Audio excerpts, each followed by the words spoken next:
buli nnaku nkulu lwe zituuka obubenje bweyongera okwetoloola eggwanga ekireetawo obwetaavu bw'omusaayi eri abo baba basimattuse ebisago ng'omu ku kaweefube okutaasa abantu abafa olw'ebbula ly'omusaayi wamu n'okutumbula ebyobulamu mu disitulikiti y'e Wakiso ne Uganda yonna okutwaliza wamu abasiraamu ku muzikiti gwa Masigidi Musa Ndejje Kanaaba mu munisipali ya Makindye Ssaabagabo mu disitulikiti y'e Wakiso bategese eddalasa mwe bagabidde omusaayi okutaasa bali mu bwetaavu bwagwo.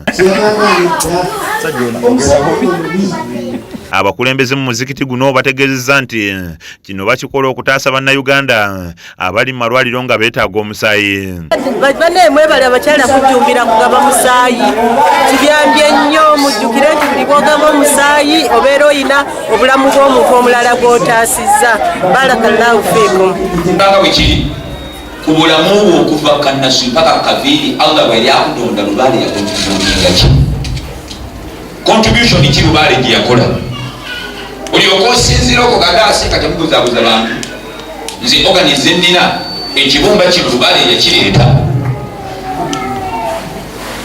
kubanga ofuna kumandi n'osinziira.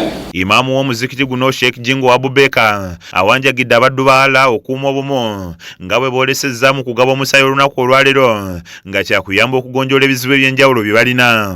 Olw'embeera gy'atuyisizzaamu lw'entambula y'ensi tutambudde covid tumubaddemu ani tumubaddemu naye Allah atukuumye nga tukyali balamu era ne neebaza abasiraamu baffe wano ku Masigidi Musa be tutambudde n'abaakabanga.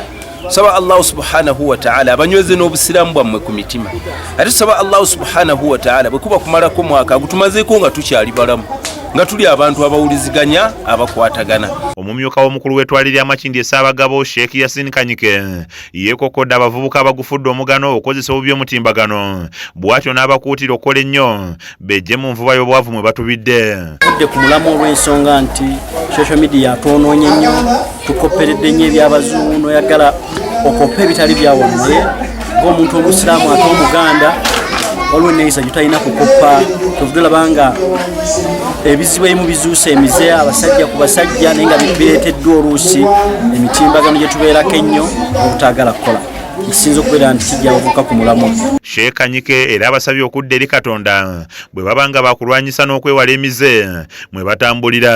Okubeera nti balemera kukola ennyo ale n'okutya Mukama Katonda kuba bw'obeera ng'okola ng'otya Katonda toyinza kufuna budde kubeera nti ate olowooza ku bintu ebikyamu.